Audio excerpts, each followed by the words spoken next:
Olá a todas e todos, bem-vindas e bem-vindos ao segundo vídeo destinado a discutir o tema da questão agrária no Brasil no período republicano. É importante dizer que essa videoaula ela é destinada a ser um suporte aos alunos e alunas da disciplina de Direito Romano e História do Direito da PUC Minas, Campus Barreiro, turno noite. E aí, antes de fazermos uma abordagem, né, dessa segunda etapa do período republicano e como essa questão agrária no Brasil ela foi tratada, né, ou tem sido tratada até então, eu só gostaria de fazer também um breve comentário do que foi dito no vídeo anterior. No vídeo anterior, nós estudamos num primeiro momento como que a República ela foi instaurada e principalmente quais as motivações ou quais as finalidades pelo qual essa república ela foi instaurada. Então, dizendo de uma maneira bem sintética, eu posso afirmar para vocês que a nossa república ela se deu de uma maneira mais antirrepublicana possível, seja na forma como ela se instalou, mas também nas suas finalidades, nos seus propósitos. Então, o propósito da República, nesse arranjo, né, de um lado as elites agrárias, do outro o movimento abolicionista menos radical, mais conservador, a pressão internacional de países como, por exemplo, a Inglaterra. Então, essa soma de fatores levou ao surgimento da República. Lembrando que a perspectiva que predomina é muito uma ideia de república no sentido de ser uma outra maneira, uma outra forma de governo que justificaria a expulsão das esferas de poder da monarquia, que não deu conta de garantir os interesses dessa elite agrária, conservadora, escravista. E um exemplo disso vai ser a Lei Áurea de 1888. E, ao mesmo tempo, né, pensar a República como uma forma de manutenção, em um outro contexto político, das estruturas, práticas, mentalidades coloniais.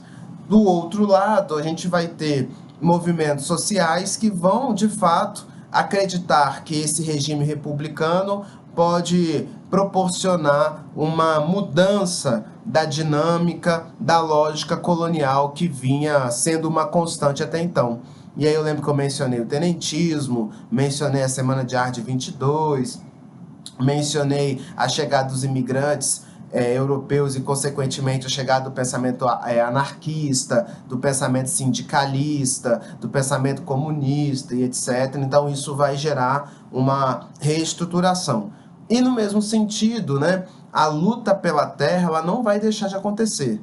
Isso desde o início, né, da nossa colonização até a atualidade. Então, movimentos de luta pela terra são movimentos que vão se tornar uma constante e que vão ganhar agora outros públicos, porque afinal, como eu disse para vocês, a abolição, a proposta abolicionista que vigorou no Brasil republicano é uma proposta extremamente conservadora, no sentido de não propiciar nenhuma ação afirmativa que permitisse uma inclusão real, um reconhecimento real dos grupos que, até o final do Império, estavam na situação de escravos. Então, a gente tem esses sujeitos que são livres, né, mas que, por não ter um suporte material, essa liberdade acaba sendo uma mera liberdade abstrata. Inclusive, né, a gente vai ter, por exemplo, estruturas jurídicas, e aí saindo um pouco da nossa temática,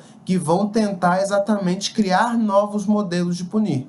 Então, esse grupo que se torna liberto, esse grupo que não tem nenhuma ação afirmativa, não tem nenhuma medida, nenhum acolhimento, nenhuma política pública que ajude esse grupo, é um grupo que tende a uma marginalidade.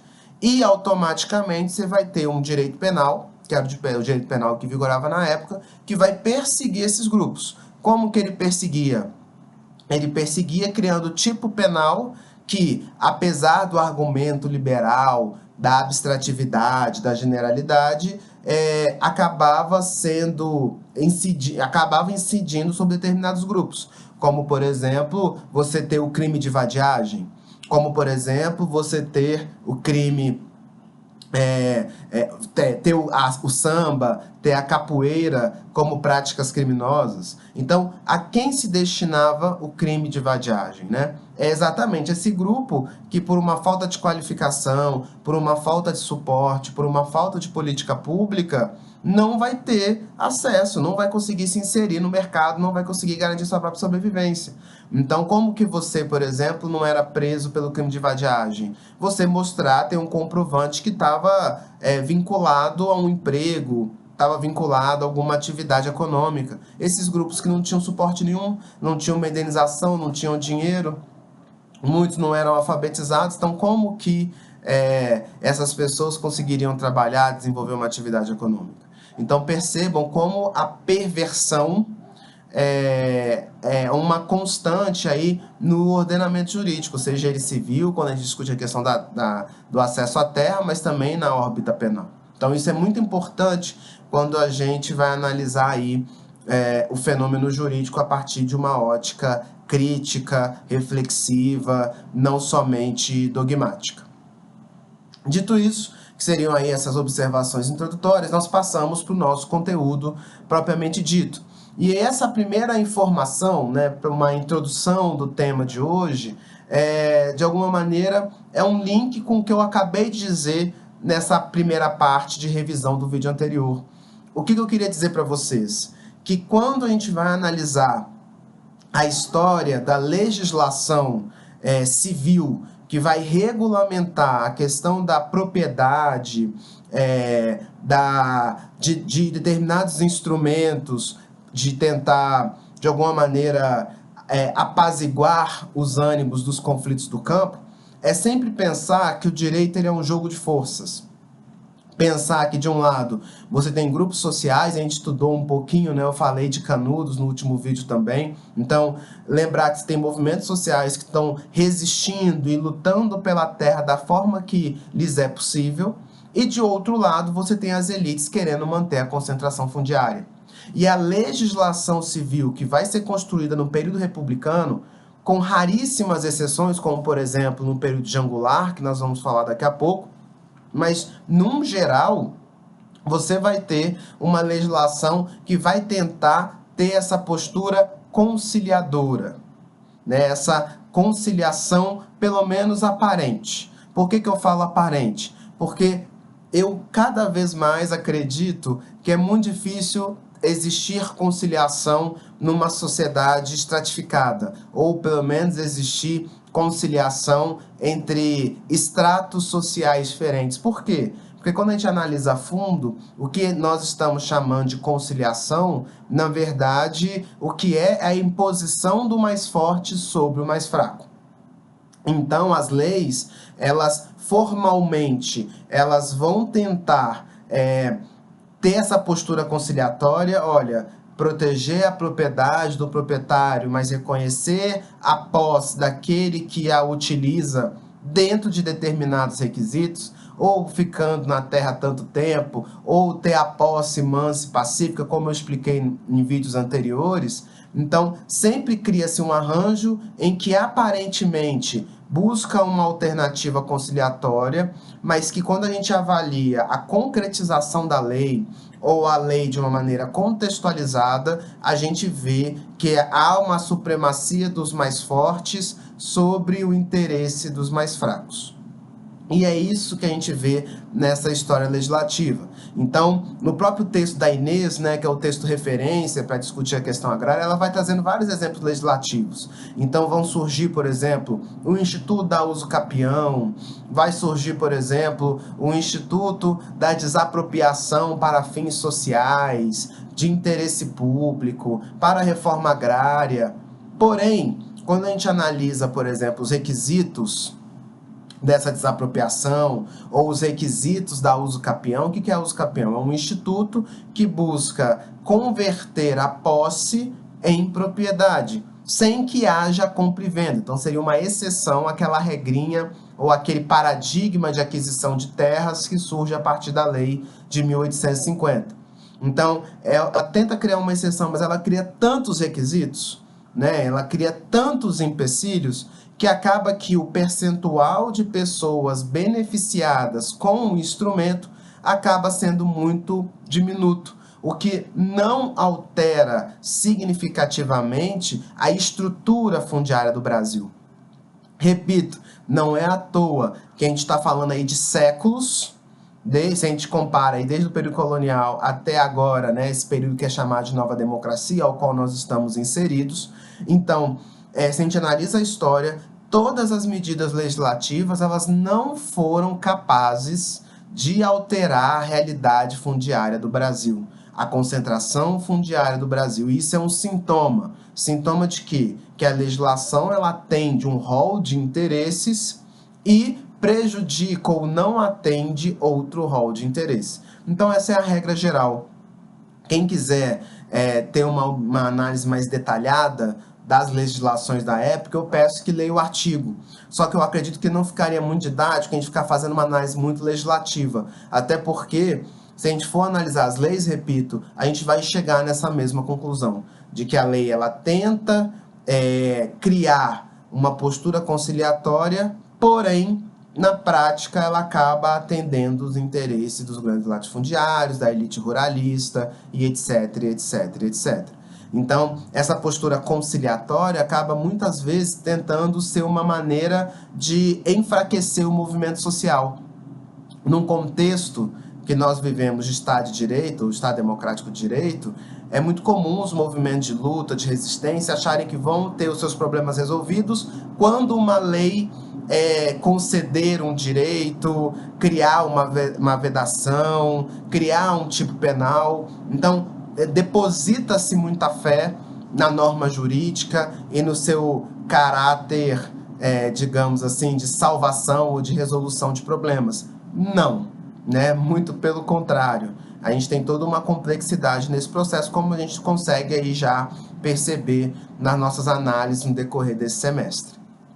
Então essa vai ser uma regra geral das características das legislações que vão tentar de alguma maneira aí regulamentar o acesso à terra no Brasil. Eu gostaria de frisar nessa história nossa da República o governo de um presidente específico, que é o do João Goulart, né? Então o João Goulart ele vai ser um presidente imediatamente anterior ao período da ditadura militar de 64. Ele é eleito como vice do Jânio Quadros. O Jânio Quadros, né, que era o presidente que foi eleito em primeiro lugar, ele renuncia ao cargo, então ele ascende ao poder em virtude da renúncia do Jânio Quadros. E o João Goulart, também conhecido como Jango, ele vai tentar resolver essa questão agrária, não só a questão agrária, mas as questões estruturais, os problemas estruturais da sociedade de uma maneira, poderia dizer, mais radical. Mas perceba que quando eu falo radical aqui, não é no sentido pejorativo, que no nosso contexto histórico pode ter, no sentido de comunista, mas comunista na perspectiva negativa, né? Não é que o comunismo em si é algo negativo, mas a perspectiva que se dá hoje, né? Essa demonização, não é isso, mas é radical no sentido de em comparação ao que vinha sendo feito até então. Então, em comparação, ele tomou uma medida mais drástica, que está dentro de um pacote maior chamado de reformas de base. Então, ele queria fazer reforma da educação, reforma tributária, reforma administrativa, dentre inúmeras outras reformas, mudanças estruturais da sociedade. E uma questão que era importantíssima, e a gente tem sempre afirmado isso nos vídeos, uma questão que é importantíssima nesse processo, para a gente poder mudar a estrutura e a desigualdade no Brasil, é tocar no ponto da concentração fundiária. E ele vai tentar fazer isso também, fazer uma reforma estrutural na distribuição de terras.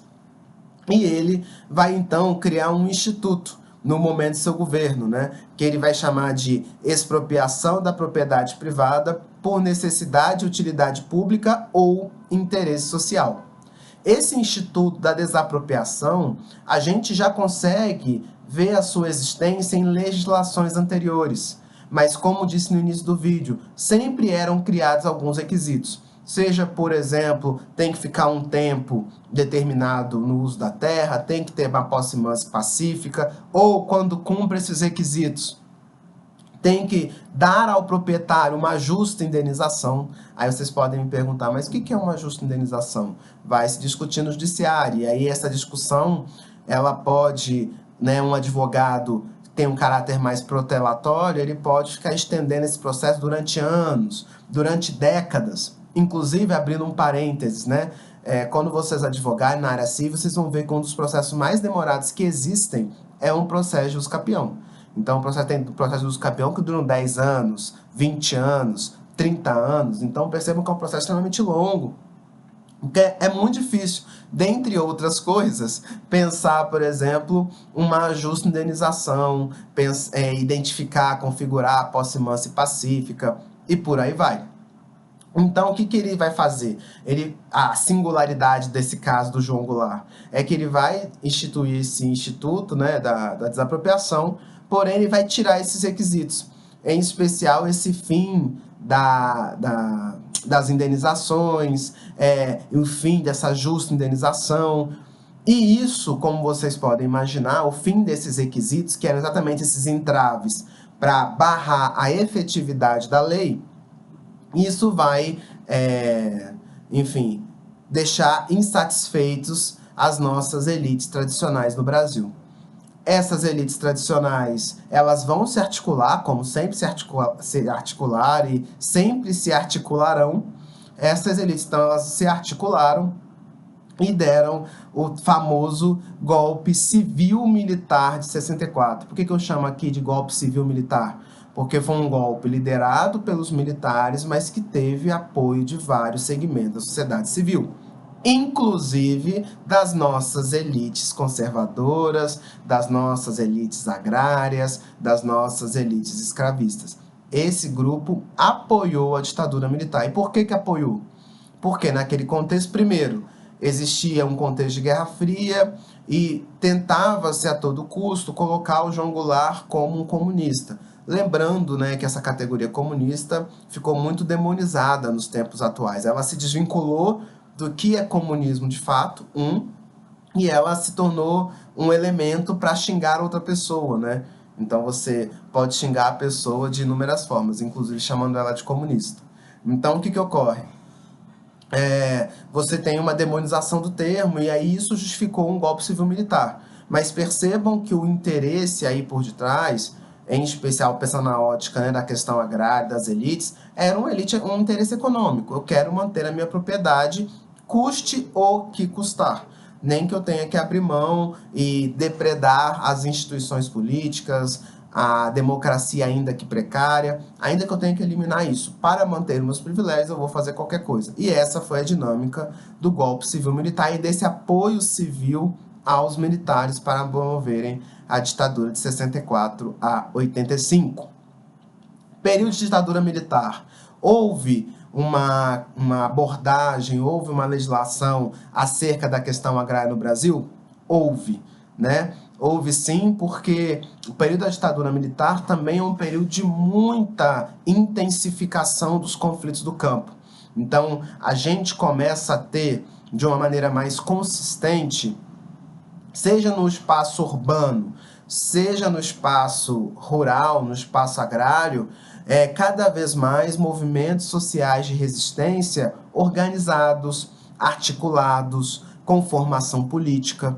Então a gente tem, sei lá, o Partido Comunista Brasileiro, né, ainda que num contexto de legalidade, articulando as pessoas no campo. A gente tem movimentos de luta pela reforma agrária de outro. A gente começa a ter movimentos sociais também vinculados à população negra, à população indígena, que também vai estar articulada e que tem a questão da terra como um elemento importante em suas pautas. Então, a gente tem um movimento social muito importante e uma articulação do campo, uma organização do campo muito significativa, que na ditadura militar ela se torna mais evidente, né? Então, é uma premissa, acho que eu já até disse para vocês em aulas presenciais, é uma premissa da história. Então, quando você aumenta a opressão, você também aumenta a resistência à opressão.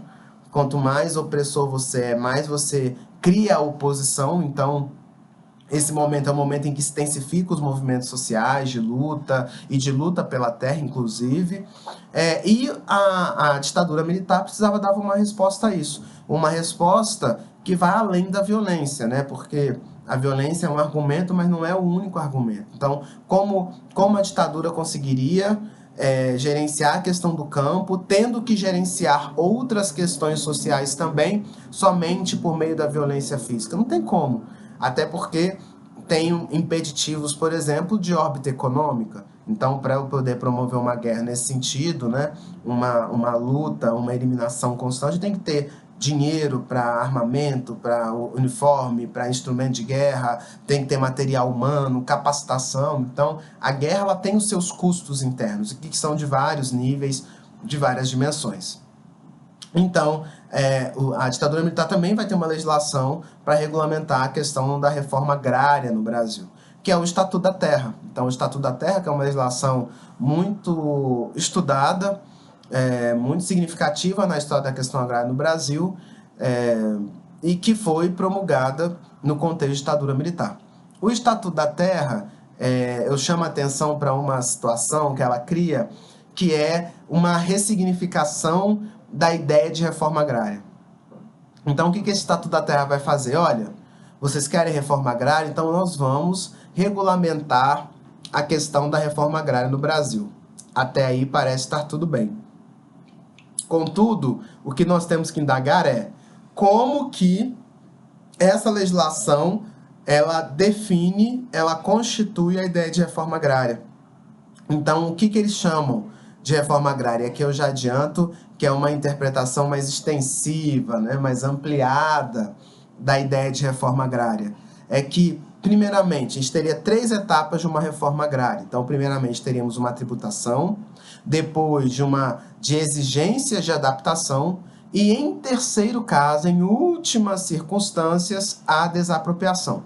Então, por exemplo, eu estou tendo um espaço da meu latifúndio que está sendo reivindicado por um movimento social. Aí os militares, o que eles faziam? Olha, estaremos promovendo a reforma agrária. Como estaremos promovendo a reforma agrária? Multando você por não estar utilizando a terra adequadamente, por não estar produzindo na terra, por exemplo. Ah, você incidiu de novo? Então a gente vai fazer com que você cumpra determinadas exigências. Ah, você vai ter que plantar aqui, você vai ter que contratar determinadas pessoas, você vai ter que pagar uma multa maior. E somente em último caso, quando o conflito estava gigantesco, impossível de ser desarticulado, impossível de ser apaziguado, aí você tinha desapropriação. Então, eu chamo a atenção aqui que na ditadura, e é algo que de alguma maneira permanece aí no pós-ditadura, é exatamente essa ideia de que reforma agrária não é desapropriar somente, mas reforma agrária é dar uma tributação punitiva, por exemplo, pedir cumprimento de exigências, aplicar sanções administrativas, que isso também seria reforma agrária. De novo, é aquela regra geral do jogo de forças que eu comecei o vídeo falando para vocês. Na época da ditadura, a gente vai ter essa configuração. E aí entramos, já me encaminhando para o final do vídeo, nós entramos então no período da nova democracia. O que nós chamamos de período da nova democracia? É do processo da Constituinte de 88 até os dias atuais. Nesse momento da Constituinte de 88, nós temos aí a Constituição da República Federativa do Brasil, que nos seus artigos 184 a 186 vai regulamentar a desapropriação para fins de reforma agrária. Lembro a vocês do que eu disse no início do vídeo. Então, o que eles vão dizer?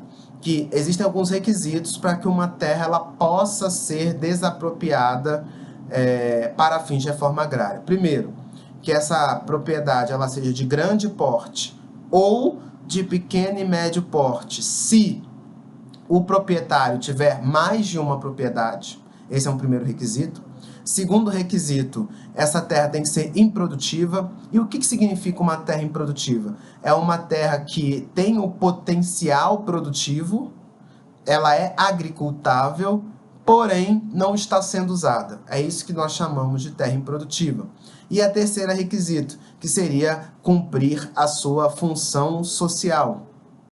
E aí a gente tem alguns requisitos, que seriam aí exigências para o cumprimento da função social. Então, por exemplo, aproveitamento racional dos recursos naturais, respeitar os direitos dos trabalhadores que estão vinculados à propriedade, preservar o bem-estar do proprietário e do trabalhador em outras esferas de cuidado, de bem-estar no uso do solo, preservar o meio ambiente e por aí vai. O que nós podemos concluir a partir de uma perspectiva crítica desses artigos aí 134 a 136 da Constituição?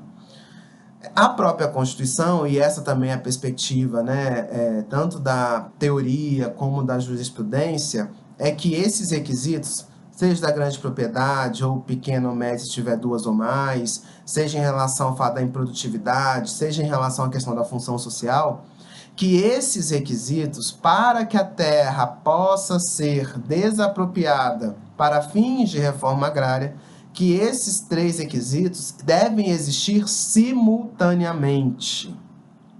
Olha aí a pegadinha. Deve existir simultaneamente. Por que eu falo em pegadinha? Porque, diante de um processo judicial que é extremamente extenso, que tem que cumprir uma série de requisitos, você pode simplesmente cumprir o requisito quando você for demandado juridicamente. Ah, a terra é improdutível, eu começo a produzir, eu boto lá uma cabeça de gado e falo, estou usando a terra para a pecuária. A questão da norma trabalhista, estou descumprindo a norma trabalhista, então o Ministério do Trabalho vai me atuar, eu cumpro aquele requisito colocado pelo Ministério do Trabalho e, consequentemente, eu cumpro o requisito, logo a minha terra não pode ser desapropriada. Com essa demanda de que os três requisitos têm que ser ou coexistir simultaneamente em uma situação fática para poder dar prosseguimento à desapropriação, isso permite com que o grande proprietário ele possa se articular para cumprir o requisito e, consequentemente, a desapropriação ela não ter continuidade. E, no mesmo sentido, a luta pela terra continuar, não é? Percebo, então, que esse dispositivo acaba, de novo, né, não alterando significativamente a concentração fundiária no Brasil. O mesmo ocorre com o reconhecimento em outros dispositivos em relação à tutela, né, à proteção das terras de comunidades tradicionais, sejam elas de caráter quilombola, sejam elas de caráter indígena.